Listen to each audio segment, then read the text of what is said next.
அமெரிக்க நிறுவனமான டெஸ்லா விரைவில் பறக்கும் கார்களை உற்பத்தி செய்யவிருப்பதாக அறிவித்திருந்த நிலையில், அதற்கு முன்னதாக அடுத்த தலைமுறைக்கான வாகனமான பறக்கும் கார்கள் உற்பத்தியை சோதனை முறையில் சீன நிறுவனம் தொடங்கியிருக்கிறது.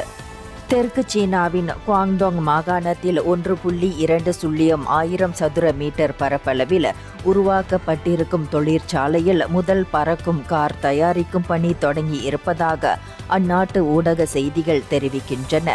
முதற்கட்டமாக ஆண்டுக்கு 5000 பறக்கும் கார்களை இந்த தொழிற்சாலை தயாரிக்கும் வல்லமை பெற்ற நிலையில் உருவாக்கப்பட்டிருப்பதாகவும், விரைவில் இது ஆண்டுக்கு 10,000 பறக்கும் கார்களை தயாரிக்கும் வகையில் மேம்படுத்தப்படவிருக்கிறது என தெரிவிக்கப்பட்டது.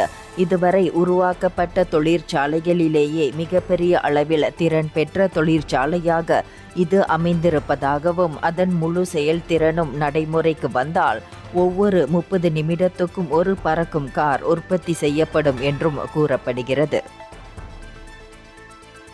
இந்தியர்களின் இதய குரல் மக்களோசை.